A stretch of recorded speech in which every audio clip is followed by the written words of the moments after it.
Alright, hello, and welcome back to A Link to the Past. Last time, we cleared the third dungeon, Tower of Hera. Sorry for editing a good majority of that boss battle out, but I did show enough to show how annoying it can be for anybody that hasn't played the game before.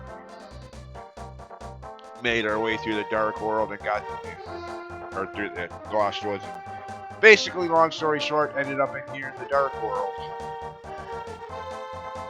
Now, since it's no longer a spoiler for anybody, this begins another aspect of how this game would become like the blueprint for every Zelda game, or a good majority of them in this case, to follow. As we now are introduced to the quote-unquote dual worlds mechanic that so goddamn many Zelda games would follow, to the point of redundance and freaking annoyance. Ocarina of Time, Oracle of Ages, Oracle of Seasons, Minish Cap, Twilight Princess, Skyward Sword, all in some form or another, some way or another, had the dual worlds mechanic. Jesus Christ, Nintendo, does it ever get old? Obviously, for your lack of imagination, no. I mean, I hate to say that about the company who makes Zelda, Metroid, but goddamn, how many times can they do the same shit before it gets repetitive? Just because it worked in this game doesn't mean it's going to work in every game to the end of time. That's one of the things I love so dearly about Breath of the Wild. It breaks away from the ages-old cliches of Zelda, dual-world mechanics, companion characters that follow you and coddle your ass with both hands through the entire game. Does away with all that shit for once in a main series Zelda game. Anyways, enough of my rant. Let's get going. I know, not the best way to start a video, but I had to get that out. How I go on and on a lot of times about how this game was, what started so many things for Zelda. Well, both good and bad. I mean, frick, look at Ocarina of Time. The general gameplay layout of Ocarina of Time is almost a direct duplicate of this. You start out the game, have 3 early dungeons, then some major plot twist event happens, which opens the door to a series of more dungeons. Yeah, Ocarina of Time, still the greatest game ever made in my opinion, but so heavily modeled after this one it's not even funny.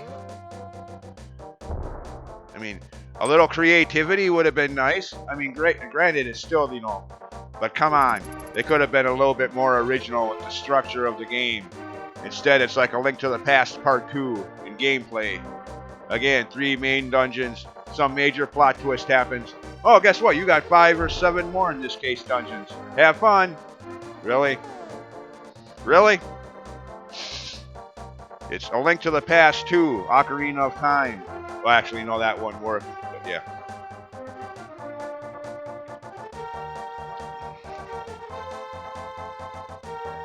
Actually, that wouldn't work storyline-wise, since according to the timeline, they concocted around the time they started working on Ocarina of Time. Ocarina of Time is a prequel to this game, so yeah.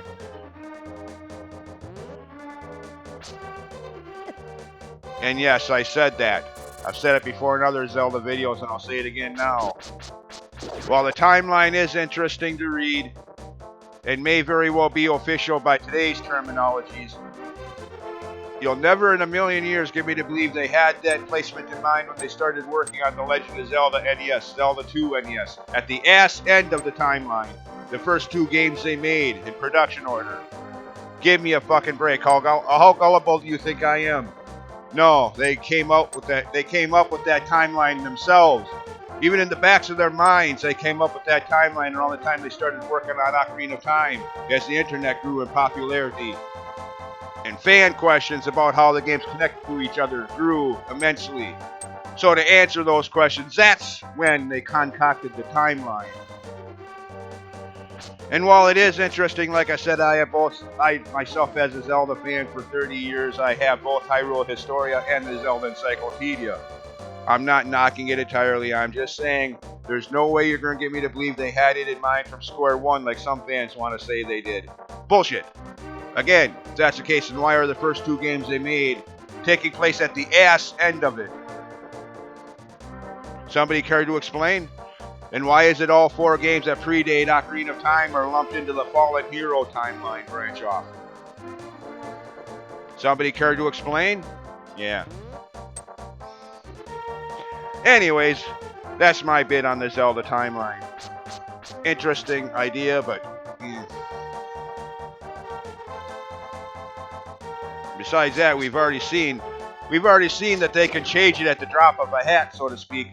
When Hyrule Historia came out in 2011, the Fallen Hero timeline was A Link to the Past, the 2 Oracle games, then Link's Awakening, in that order. But by the time of Zelda Encyclopedia, Link's Awakening and the Oracle games flip-flopped in order. So yeah, we know they've shown that they can fuck with it whenever they so choose. Excuse my language, but pisses me off. If it's supposed to be so official, how can they change it? Okay, wait a minute, I'm too busy ranting and not paying attention to where I'm going here. I'm losing my mind, that's what it is. Too busy ranting about the timeline and everything else. Need to focus again.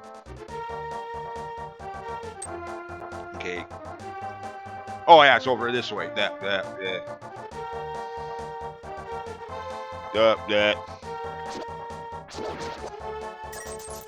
Yeah.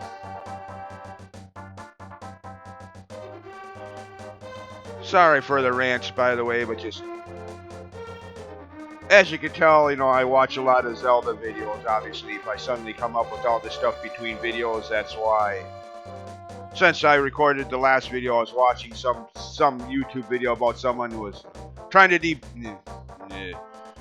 prove that the timeline has always been there from day one of producing the first Zelda game. Just because of something, Enoma said. Well, with all due respect to Enuma, who's made some of the greatest games in video gaming history, how the F word would he know? He didn't join the Zelda staff until Ocarina of Time, a decade in production years and 5 games in. So how the frick would he know what they had back when they made Zelda 1? Sure, maybe by the time he joined the Zelda team in 1990, whatever, for Ocarina of Time, by then they did. Because like I said, the timeline is something they concocted around the time they started working on Ocarina of Time. So by the time he joined the team, they probably did have a timeline in mind. But that doesn't count the first 4 games that predate Ocarina. Zelda, Zelda 2, A Link to the Past here, and Link's Awakening.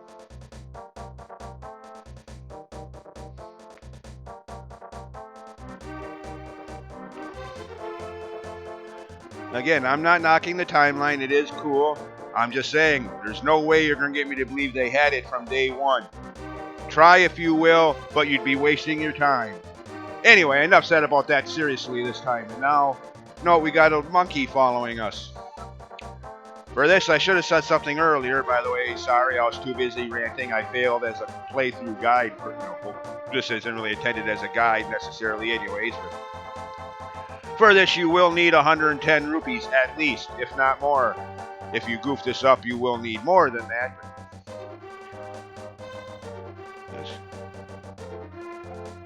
Yes, you do have to pay him 10 rupees. And the catch here is, if you get hit by any enemy, and I do mean any enemy from here to the opening to the next dungeon, you'll have to come back here, get him to follow you again, and pay him 10 more rupees. Rinse and repeat every time that happens.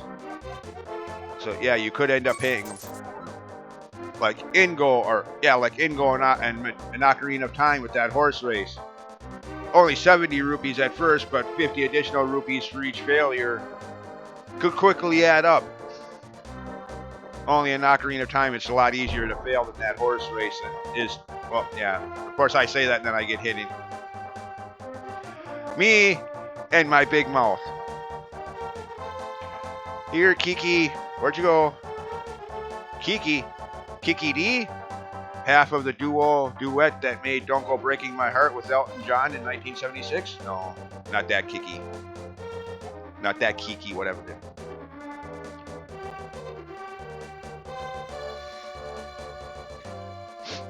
Hey, how about that? I made a rock reference that has nothing to do with the 80s hard rock era for once.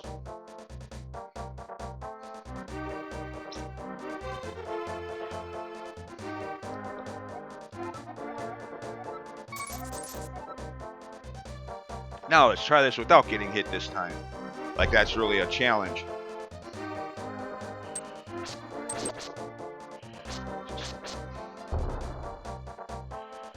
And once you finally get here, yes, you do have to pay him $100.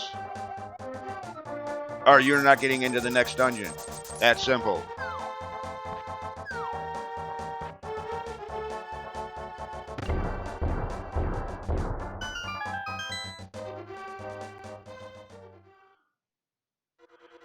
The first Dark World dungeon. And of course, now for some reason, oops, they actually start numbering them. Why now? I don't know. Why they weren't numbering them to start the game? I mean, technically, this would be what, at least the fourth dungeon. Whether or not Hyrule Castle Towers start, on the way up to Agnem counts as a dungeon or not. This would at least be level 4. Eastern Palace, Desert Palace, Tower of Medora. But level 1. Yeah. Love this game, but that's one of those things that I could never, to this day, I've never been able to figure out why now they start numbering the dungeons. Why not yeah, you get the idea. Actually, wait a minute, I don't want to go that way yet. I want to go this way. Or did I want to go the other? Oh, shoot. Forgot. Oh, well, if I'm going the wrong way, then so be it.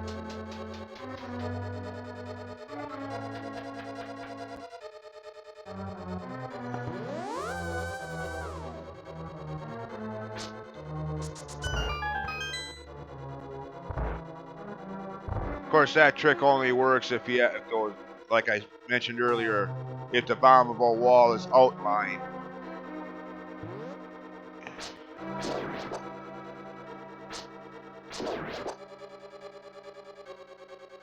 Like that there. Perfect way to explain this in a little more visual detail. If they look like that, you can't Pegasus boot dash into them. But if they have that outline around it, then yeah.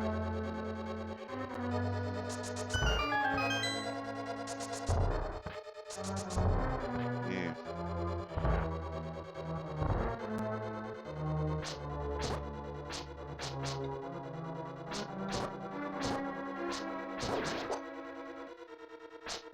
Of course, personally, while a lot of people complain about this room, I actually like it, for reasons I'll get into as soon as I take care of this enemy.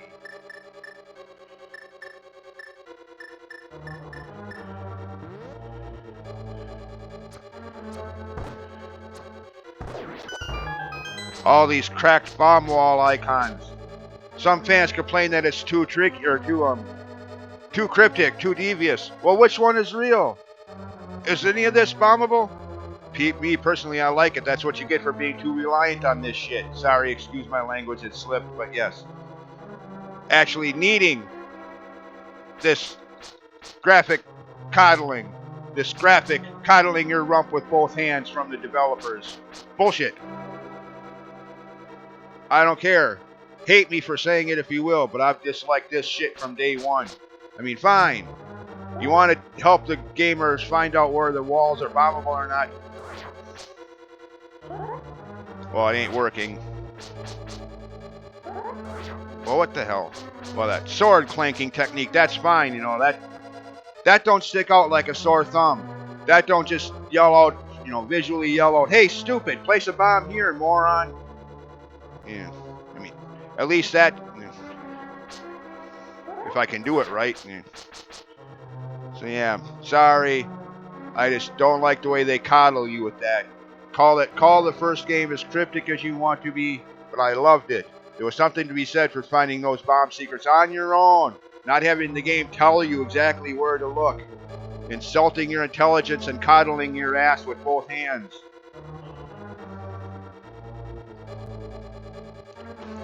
Anyways. Ooh. Of course, yes. Another one of the negative impacts of this game. Cracked bomb wall icons. One middle finger for the cracked and one middle finger for the bomb wall icons. Two middle finger. Yeah, you get the idea.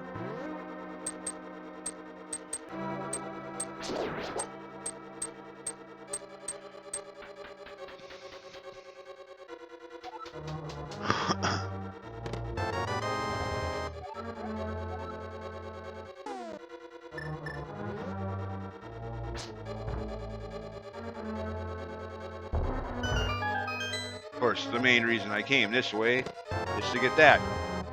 No other way to get in here and get that little, to get that small key otherwise. Oh, I forgot they break up into two, the red ones. This is just fairies, I think.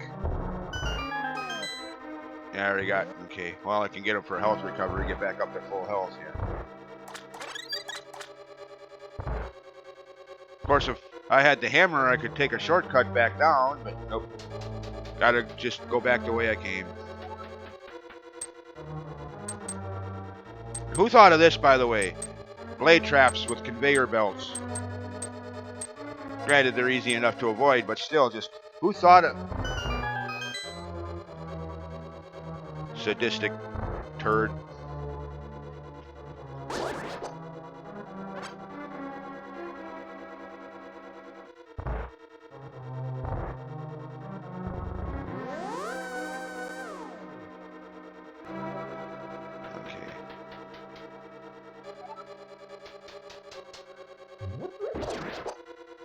Just out of curiosity, why ain't that working? Not that I... Oh, there it goes. Okay, yeah. Not that I need to use that, but, you know, again, getting back to what I said. That part I don't mind so much, since that's voluntarily. You know, you can do that if you want, but you don't have to. Cracked bomb wall icons, designers coddling your ass with both hands visually. Yes.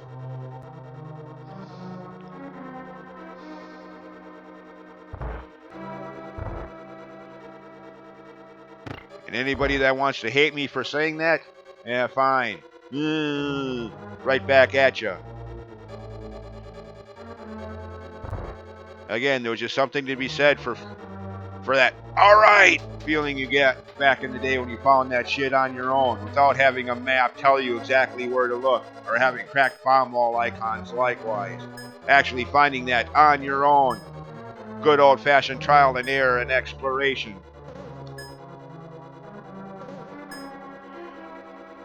Something you just don't get when you have the game just flat out tell you, hey, stupid, put a bomb here.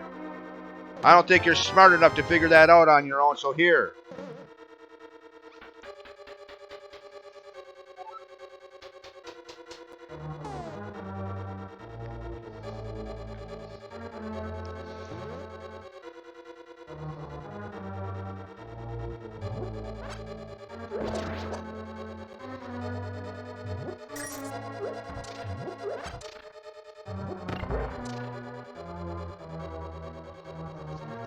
Anyway, that's all for the side rooms. Now we go up this way. Okay, can't defeat these things yet. So, put a bomb there. Before dropping down any further, use our other small key to get up here.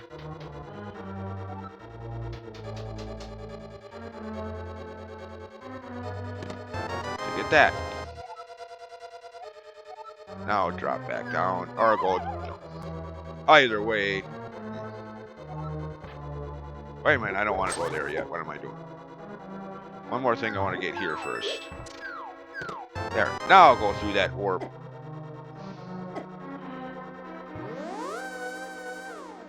Oh, back here again. Okay. Never mind. I suck at the timing on that. Okay, well now since I got hit that last time, time to try my timing on the magic powder again.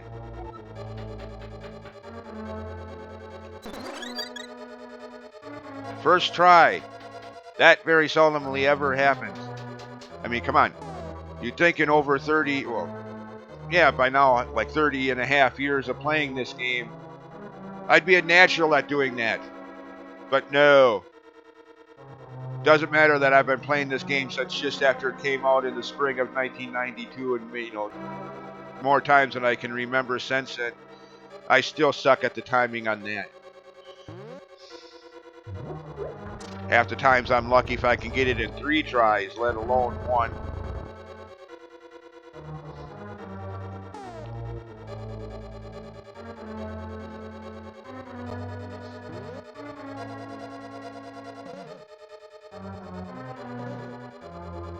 Actually, wait a minute, I don't want to go that way anymore. I want to go the other way.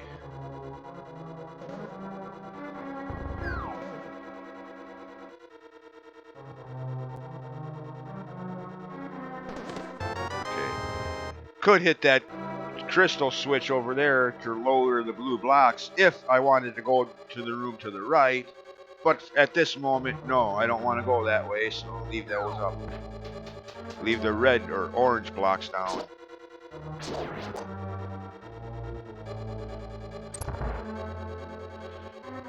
Oh, this one, okay. Oop, wasn't fast enough.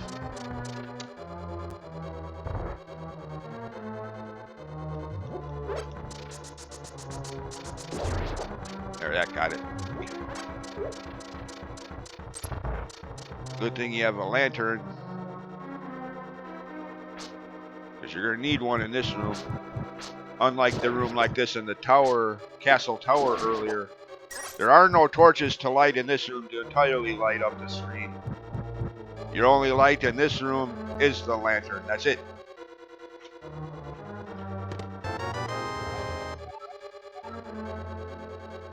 And if by some randomizer choice you made it, or chance you made it here without having the lantern yet, like some of my playthroughs of the aforementioned randomizer, then yeah, good luck trying to make it through this room.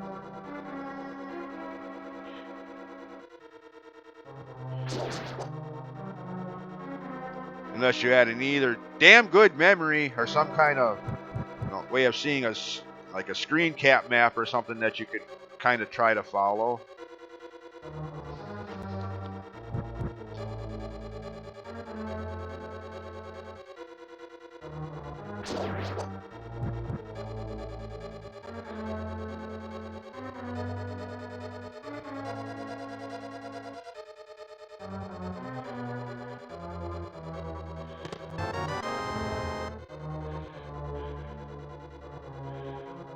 All right.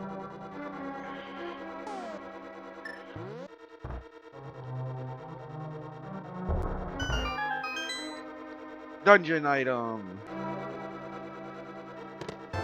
And this is the precise moment where the game stops being so damned linear. Up until now, you pretty much had to go through the game in the progression I have, but now that you have this, you're in the dark world, and with this item, you can now more heavily explore the new dark world.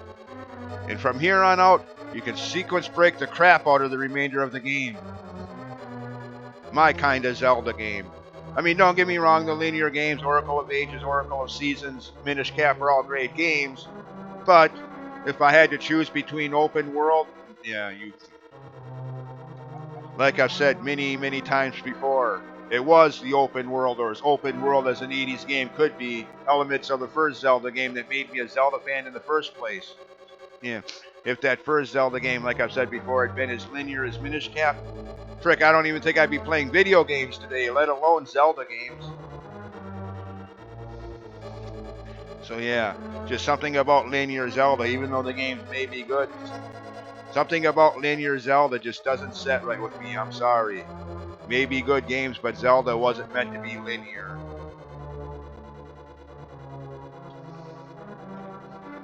And from here on out, this game is not.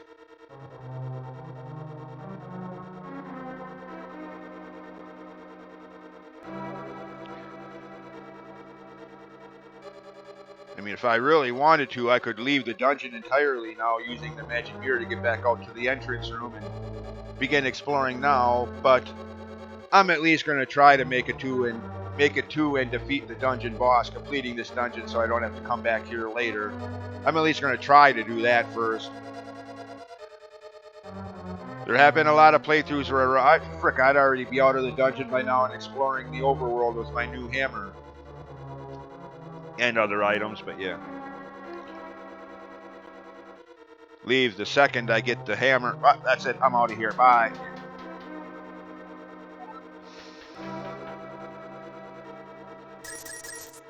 See, I don't really need rupees too. Well, actually, yeah, I do. I still got to get more upgrades for bombs and arrow capacity. Didn't do that last time between the last video to this one because I remembered I'm still going to need that money to get into this dungeon. Granted, I could have spent a couple hundred of that and saved some of it, but yeah. Figure there's going to be plenty of videos. Probably going to be at least, I would guess, at least 9 or 10 videos in this playthrough, so. That's just a guess, by the way, I don't know.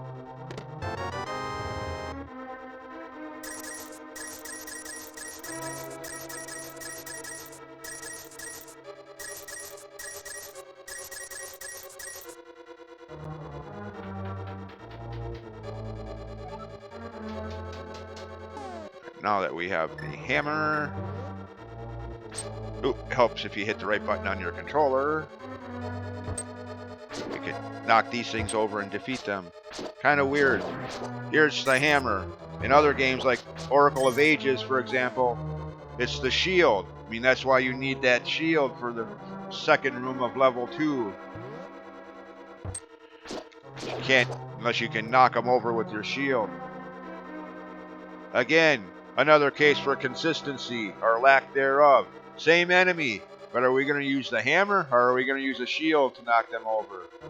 Make up your mind, developers.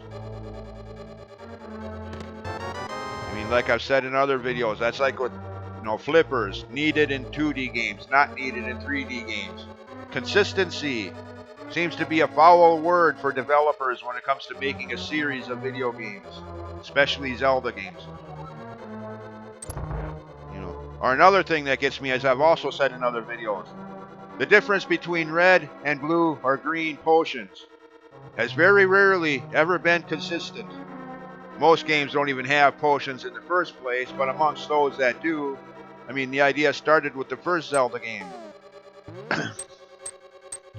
The red potion that cost $68 was free full health, but could be used twice, whereas the blue potion that costed $40 was full health but could only be used once. So obviously the red potion was better, 2 uses. A little more expensive, but not really if you consider that if you bought 2 blues directly, it'd be $80, so you're saving $12 by buying the red. Zelda 2 didn't have potions. It had the life spell, and several times you find fairies. This game brought back the potions, but here red potions just restore health. Green potions restore magic. Blue potions restore both health and magic, so in this game blue potions are the better one. The next Zelda game that I can think of right offhand that would be Minish Cap over a decade after this. Blue potions rather, that you start the game with. I think it was like 10 recovery hearts maximum, I think it was. Red potions that you can unlock later by fusing kinstones with someone at a certain point in the game are full health. So now we're back to red potions being... See what I mean about lack of consistency? I mean, don't get me wrong. Again, I love Zelda games. Ocarina of Time and Breath of the Wild, both making half of my top 4 favorite video games of all time list. But god dang it. Why does consistency have to be such a foul word in the minds of the developers?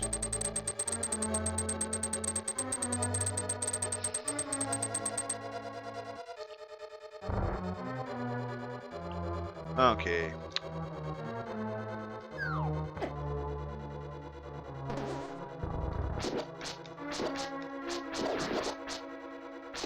Nice little space to where they can't really hit. They can't knock you back too much further, at least usually. I mean, every now and then somehow they manage to still do that, but 9 times out of 10 that works just fine. You can defeat them without them sending you all off the edge. Anyways, boomerang, arrows, whatever works. So now we want to go this way. Now that we have the dungeon item. Oh, it's this room. I was already up there earlier, as you can tell by the open bomb walls.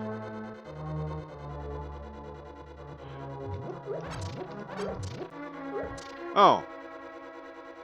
Well, on a lot of playthroughs, by the time I come back here, you know, like I said, a lot of times I've played the game, whether I'd get the hammer, then as soon as the split second I do use the mirror to leave this dungeon and begin exploring the overworld, dark world, come back here later, and usually by the time I do, I already have an item that lets you skip this little...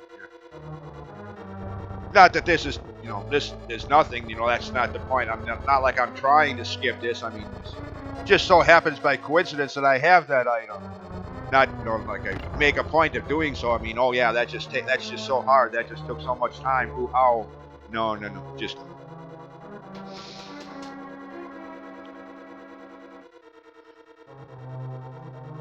I mean, Jesus Christ, if that was too annoying for me just to push that little statue a couple squares over and a few blocks up, if that was that annoying that I gotta go get an item so I can bypass that, what the frick am I even doing playing video games in the first place? Criminy.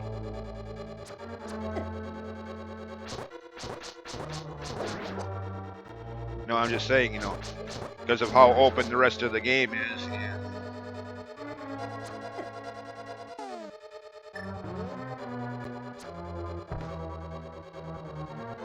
Oh, yeah, that's right. Can't deflect there.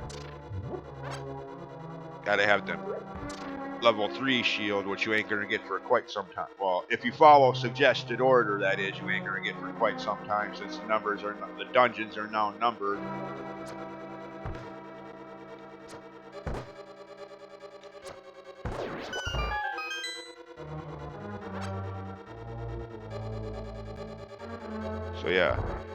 So yeah, if you follow that order, the number of the dungeons, you're not gonna get the level 3 shield. Oh yeah. For a long time yet. Oh yeah, by the way, another ages-old Zelda gimmick that started with this game. Actually, no, I guess never mind. That one started with Goma, the boss of the first, you know, level 6 first quest, but emphasized in this game to more than just enemies. Arrow to the eye. For better or worse, yeah. And while it is stale, repugnant, and redundant, and a lot of other words to describe boredom, I don't mind it in most games, but where I draw the line is the 3DS version of Majora's Mask, where all 4 bosses have that gag, even though in the original N64 version of the game there was nowhere to be found, except for maybe Wart and Great Bay Temple's mini-boss. Other than that, no arrow to the eye in the other 4 bosses in that game originally. Suddenly they remake the game and all of the bosses have them. Arrow to the eye, as my middle finger rises in there.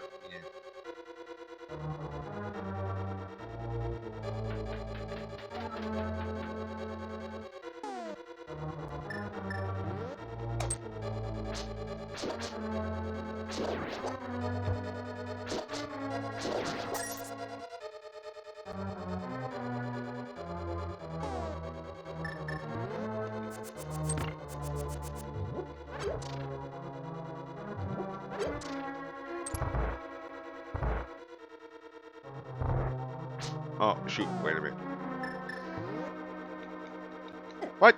Oh, I guess you can't use your items in the doorway. Okay. Actually, it makes sense. That was the thing even in the first game. If you were too close to the doorway, you couldn't use your item, whatever item you had equipped on the B button.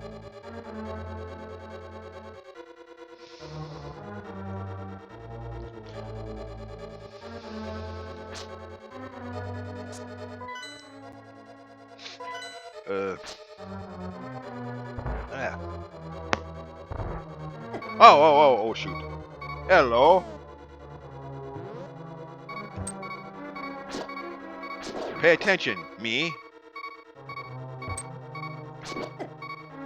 Oh shit, I'm dead. Yep. Well, at least I had those bottled fairies.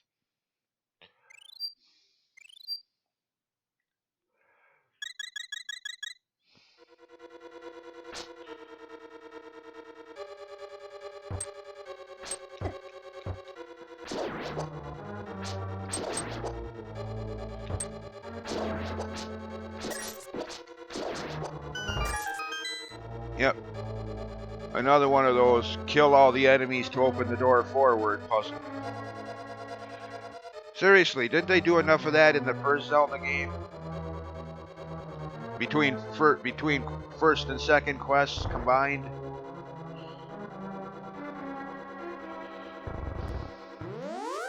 Obviously not.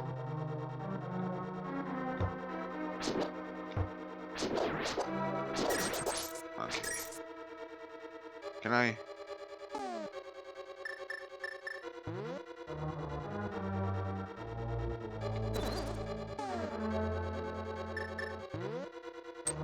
Okay, can't do that.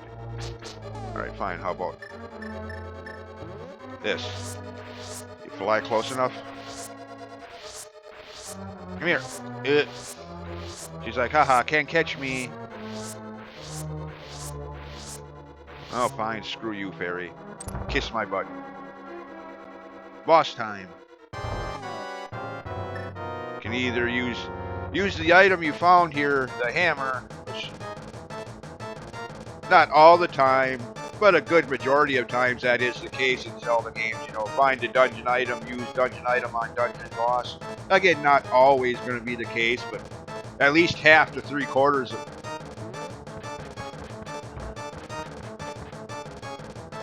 Oh, you cheater.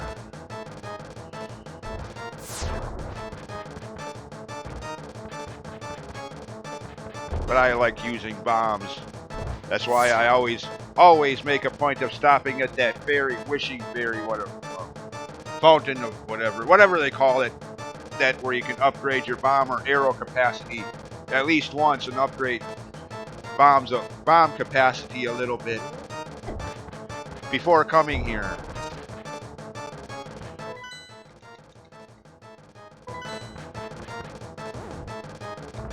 Sometimes I can do this in the maximum 10 bombs that you'd start the game with, but sometimes it takes more bombs than 10 because of stuff like that, where you place the bomb and he backs away from it. Like, oh no, you don't. Nice try, but I see that bomb there, and I'm just going to back away. Yeah. That's all we needed. A boss with the brain.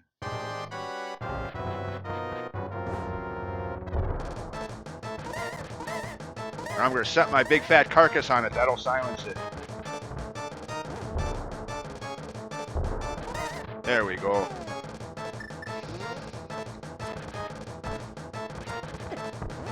Oh shoot, actually. I already used my 2 fairies.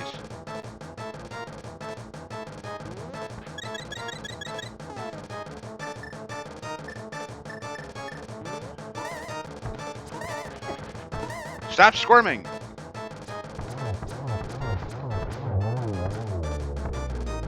Gotcha! Good, now I don't have to come back here later.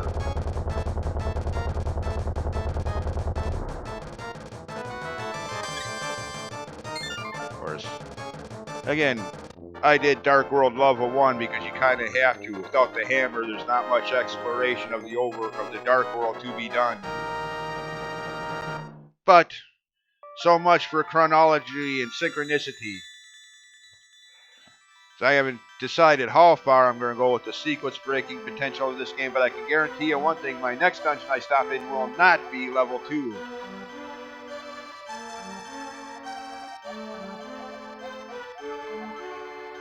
I mean, I suppose for the sake of the playthrough, I probably should go through them in chronological order, but nah. I did that for my playthrough of the first quest of the first game, even though it wasn't really necessary there either. But just for the sake of the playthrough, quote unquote, I went through it in chronological order. Not this time.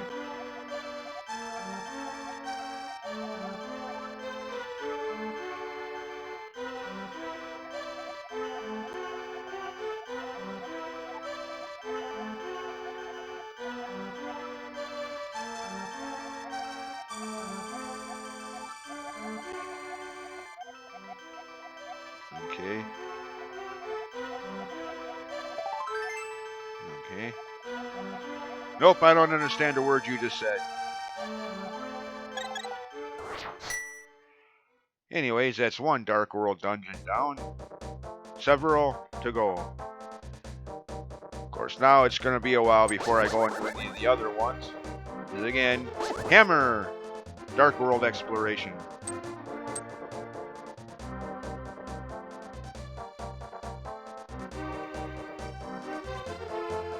I hate this invisible path crap. I mean, the path ain't exactly invisible, but...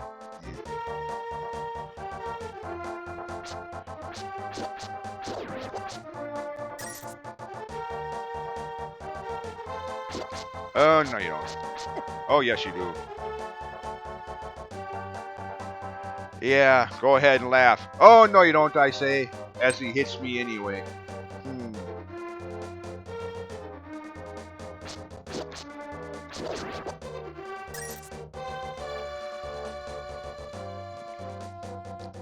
Hey, it's the Hynix.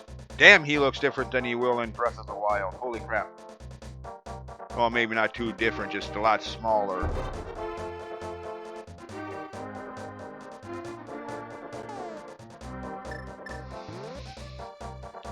Of course, I could go up there to where Zora's domain used to be in that area, but I'll do that later. For now, use the hammer to get down here. New areas of the Dark World.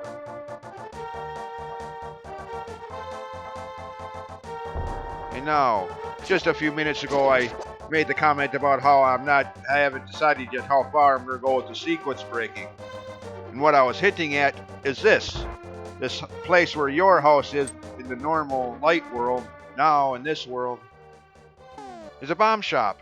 And the gag, the idea here is that after you complete levels 5 and 6, he has a different kind of bomb to sell you. But it only has to be levels 5 and 6. Again, I haven't decided if I'm just going to go, try to go do levels 5 and 6 first just to get this item and use it and get... Probably won't go quite that far, but yes, it is possible to do that. Just complete levels 5 and 6. Forget levels 2, 3, 4, and 7.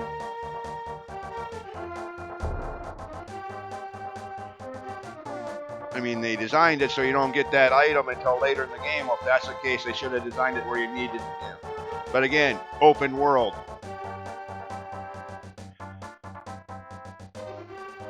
Makes for much more replayability than linear games, in my opinion. Disagree if you will, but much more replayability because every playthrough can be different in some way or another. Whereas linear games, it's always the same thing. Same enemies in the same order, same pattern, same. Like watching a frickin' movie.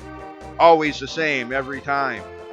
I mean, that's why it took the Legend of Zelda NES first Zelda games open world to basically save my interest in gaming in 1988, like I've said before. If the first Zelda game was as linear as all of the other games of the era, I don't even think I'd be playing video games today.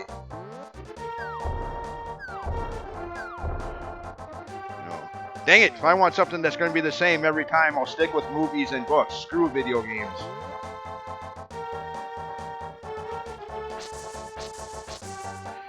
Anyways. Oh, it's this kid. Okay. Hello. Oh. Poor kid doesn't have a moon pearl. Guess I only made one of those things.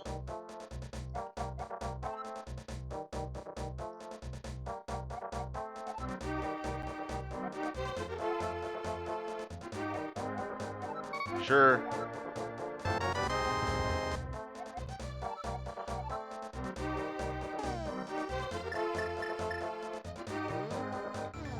Return to the light world. There he is, back to normal. And there he goes. Just disappears. Screw you, game.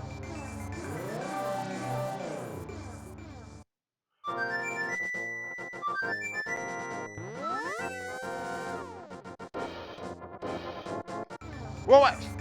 God damn it, what the hell?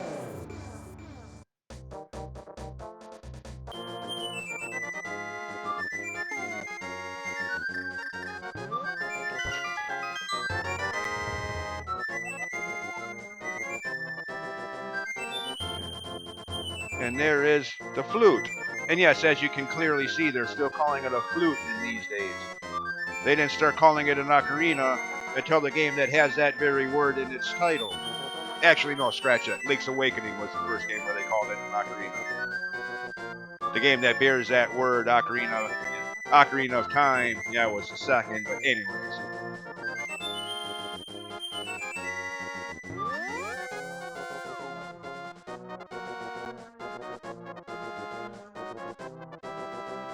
anyways, we have that. Can't really do anything with it just yet.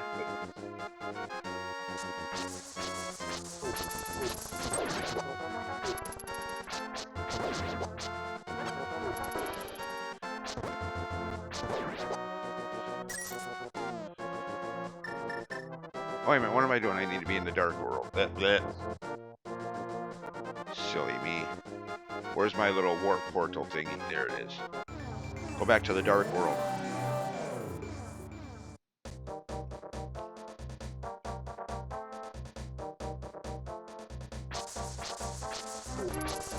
Still say these things look like those guards in Jabba's palace in Star Wars Episode 6, Return of the Jedi.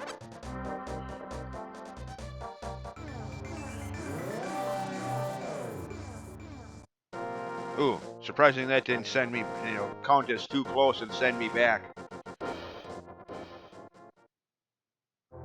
Oh, cool. Heart piece.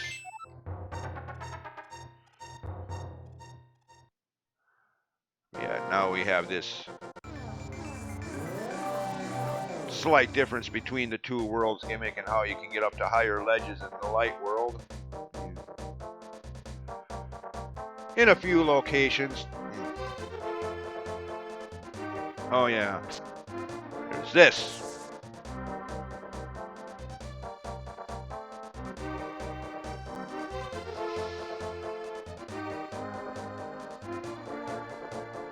Pretty sure I mentioned this in my Ocarina of Time playthrough while doing the Dampy heart piece digging minigame in Kakariko Village Graveyard. The other annoying digging minigame in Zelda games, at least amongst the ones that I've played and have any memory of. Which doesn't count for Toilet Princess. Toilet Princess.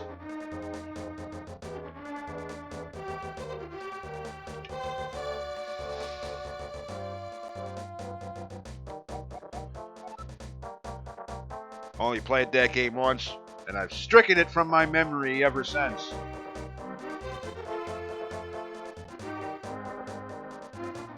But anyways,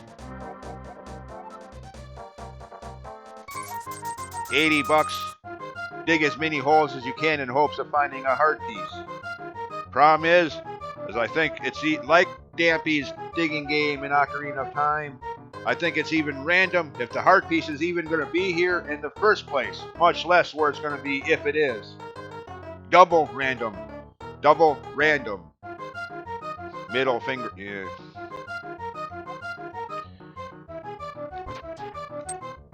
Having it random where the heart piece is going to be is bad enough. But having it be random if the heart piece is even going to be here at all, that's just sadistic. Just like Dampy's game in Ocarina of Time.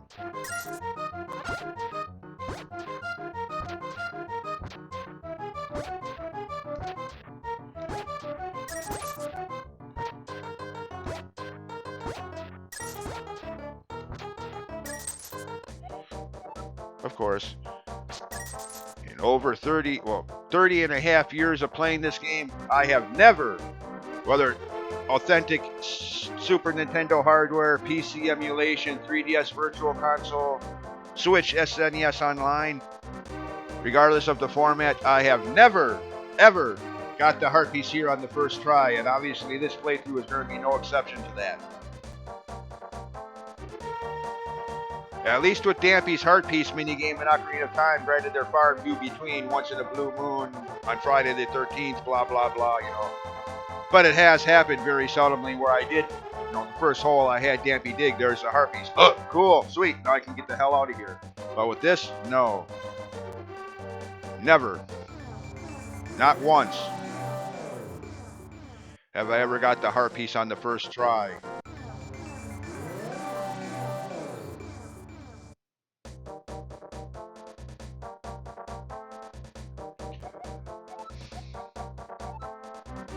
Alright, edit video to when I find the heart piece, because something tells me this is going to take a while, and I don't want to waste too much video time watching me play the same mini game over and over again, so...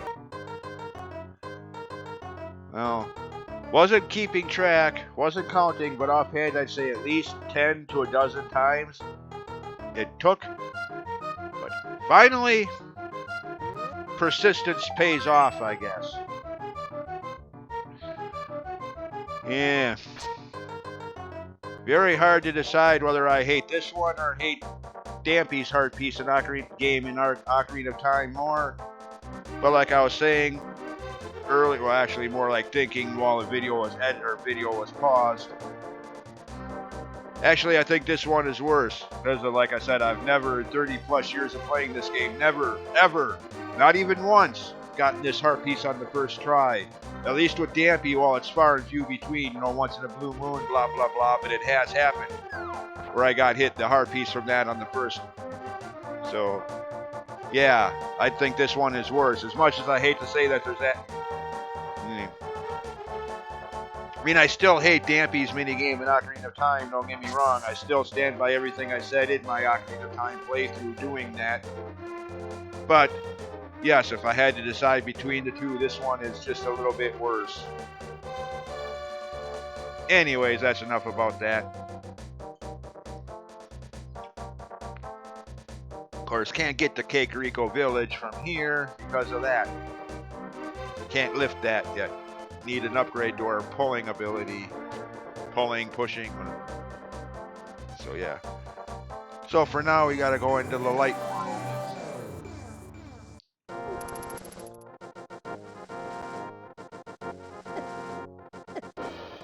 Which is just as well as I got things I want to do there anyway, so.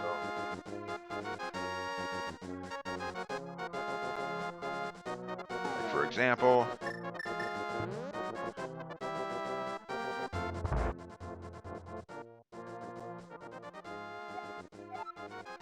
Wake up! Of course, that's kind of rude. He's sleeping, so you take out an instrument and play it in his face. Okay, I'm awake. What? Ah! Backhand you. That's giving the poor guy a rude awakening.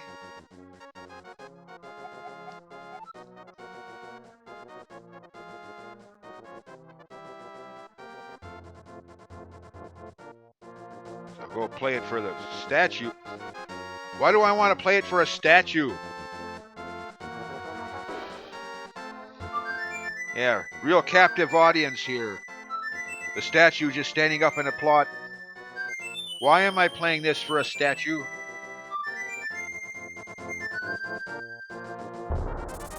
Ah! No comment. Other than just a few words. Damn you, video game logic. How did playing an ocarina make that statue? Yeah. Makes sense for once, will you please? Anyways. Usually in video games you have to have been there and opened up some shortcut warp tile, you know, passageway like an Ocarina of Time from Goron City to the Lost Woods. You had to have been to Goron City, use bomb flowers to open up that passageway shortcut back to the Lost Woods from that side. Here, no. Of course, it's pretty much just optional. You don't ever have to use this with one exception. Sooner or later, you are going to have to use it for this, because once you get your upgrade to your pushing or pulling abilities, you're going to need to lift that to get to this screen in the Dark World. That's the only way you're going to get to that area. So, yeah.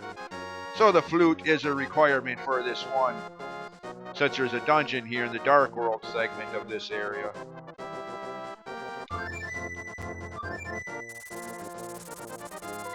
Which, Actually, no, never mind. I was going to say the first game, but no, the flute was needed in that game too to open level 7 in the first quest, or level 3 in the second quest, to open the entrance to those.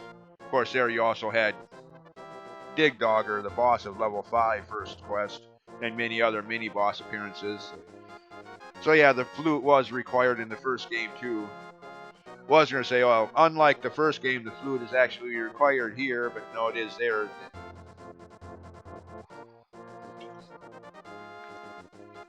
Anyways, I'm not going anywhere right now. I'm staying here in town.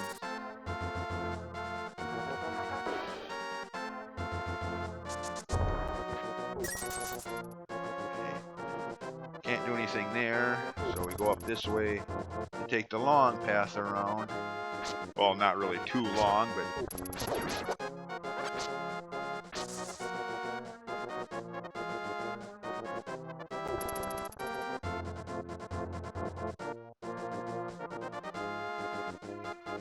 the mist cleared around here. Not as eerie looking as it was before.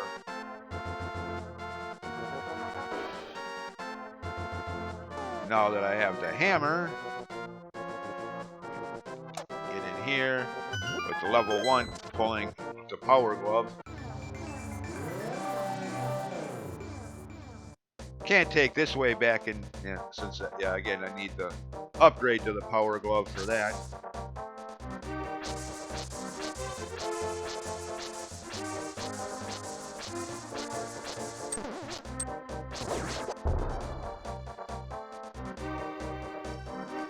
The Dark World equivalent to Kakariko Village.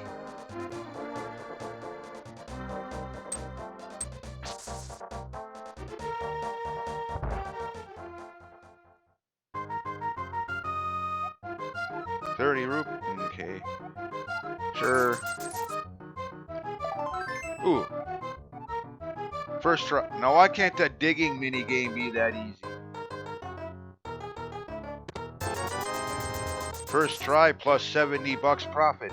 Pay $30. Get on here. Cool. But seriously though, why can't that digging minigame be that quick, that easy? First try, there it is. There's a heart piece. You're on your way. Go on now. Play more of the game. But no. Again, I wasn't keeping track, but at least, I'd have to say at least 8 tries. Granted, most of it was edited out, so no one ever saw that. Anyways, I don't think there's much else to do here right now, so... Now, I did say I was going to be sequence breaking, so yeah. For the time being, bypassing Dark World levels 2 and 3 to go to Dark World level 4. Yeah. Now, granted, like the first Zelda game, options for sequence breaking and going out of chronology are very good. You know, well, okay, that didn't come out right, but you get the idea, I hope. But if you're going to do so, be warned, you're going to make things a lot more difficult for yourself. Like right now, I'm skipping levels 2 and 3 and those heart containers and those items. And the heart pieces I can get from those items, so yeah. At least 2 heart containers, maybe even a third one. Less than I'd have if I came here in normal progression after having completed levels 2 and 3. So yeah, it's going to be a little more difficult than it normally would be. Got to keep that in mind. I'm so sick of hearing people who will do like things like I'm doing right now, sequence breaking a game, and then having the audacity, having the nerve to blame the game for how difficult it's become. Like, hey, jackass, you're the one who's sequence breaking. Don't blame the game because it's something more difficult than you think it should be. If you think it's too difficult, go through the game in the order you're expected to, stupid. Don't blame the game for your choices, asshole. Yeah. I hate it when people do that. You know, sequence breaking is all fine and well. Hello, I'm about to do it on the next video myself. But at least have the decency to blame yourself if it gets too difficult. You're the one that made the choice to do so. The designers didn't do that for you. You did. Damn it. Pisses me off when I hear people doing that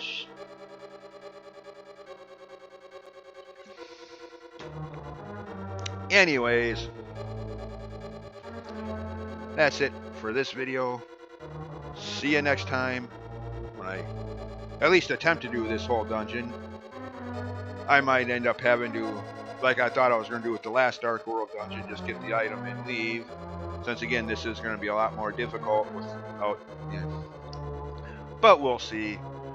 Anyways, see you next time. As always, thanks for watching. Bye.